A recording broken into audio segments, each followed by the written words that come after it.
you want active habits in your life. So you need to do that on a daily basis with baby steps. So for instance, one thing you can do is you can try to slowly eliminate the bad habits, the addictions.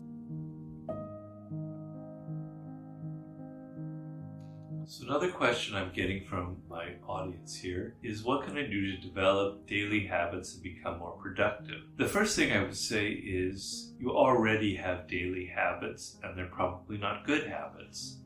The human brain operates by patterns are established, certain neural pathways happen. You do something and the pathway is established and you're inclined to repeat it over and over and over again. That's how the brain operates. The brain operates through patterns and habits. It's inevitable. So there's not a single human being on the planet who does not have habits. It's ingrained in your behavior, in human nature. But there are two kinds of habits that you must understand. There are active habits and there are passive habits. All right? Passive habits are bad, generally. Active habits are good. You want the active habits. Passive habits are addictions. It's like, I've got to check my Instagram feed every 5 minutes, you know, I've got to eat this, I've got to drink that kind of thing. These kinds of addictions are habits that are imposed on you. You're doing them over and over and over again, and they're not leading to anything. They're wastes of time. They're frittering away your brain power. They're draining you emotionally of energy that you need in life.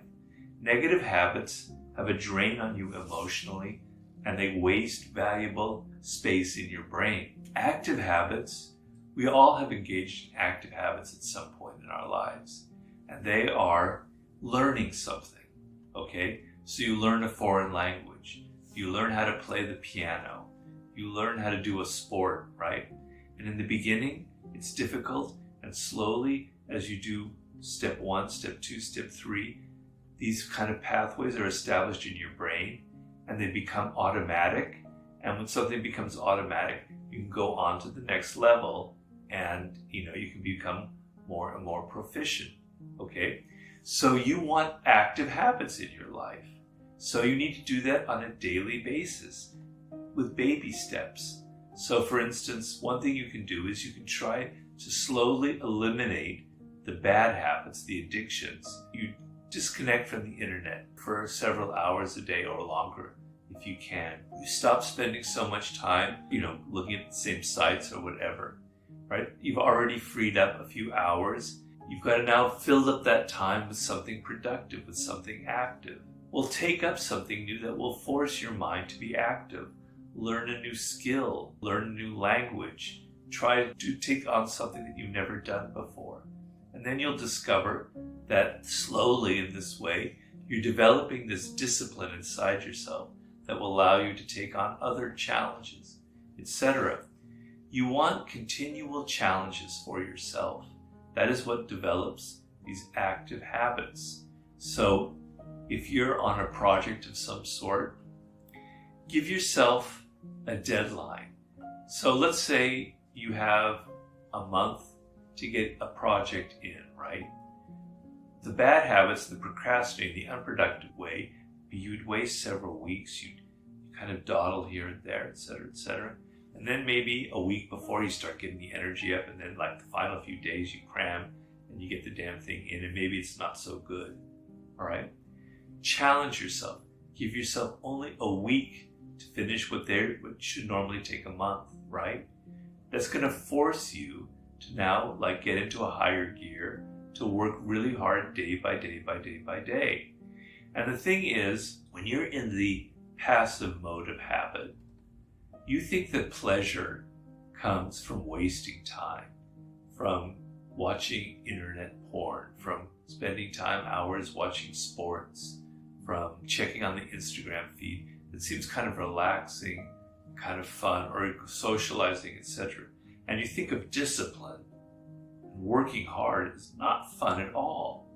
You've got to change that. You can never develop healthy habits unless you change your notion of pleasure. Pleasure isn't getting immediate rewards, immediate gratification. It's in 1 month or in 1 year, I will have finished this project, and it'll give me a sense of fulfillment and happiness. It'll be far greater than anything I could have got from that instant kind of gratification that my bad habits gave me, right? So alter your sense of pleasure. So if you give yourself a challenge, I was going to start this business in a year, and you say, no, I'm going to start it in 2 months. Everything will kick into gear and you will develop these habits because you have to. Now, how do you create deadlines for yourself? Well, that's a whole other subject. You tell people about it. You announce that you're going to start this business in a few months. You announce that your book will be finished. You announce that, and to not do that will be kind of humiliating. It'll be shameful. So you sort of force yourself into that. But working hard on something has to become a form of pleasure, or you're never going to be able to develop the requisite discipline to get anything done in life. And so what will happen is, and you can practice this on small levels, you can practice this like, in 1 week, I want to accomplish this. And I don't know if I can do it in a week. You know, you tell your wife, your husband, your boyfriend, your girlfriend, or whomever, your dog, that you're going to finish it in 1 week. They're looking, no way. And you know it's going to be difficult, right? But you test yourself, you try, and you'll notice that you're working hard. And if you don't quite reach it, well, wow, it was kind of, I did more than I thought I could do. If you do reach it, you feel pride, you feel excited about yourself. You learned, you've pushed past your limits, and you understood that doing this has rewards. And that's how you'll gain these other forms of habits and become more productive, by giving yourself these kind of large-scale rewards and seeing that true pleasure in life lies in delaying gratification and working on something longer term.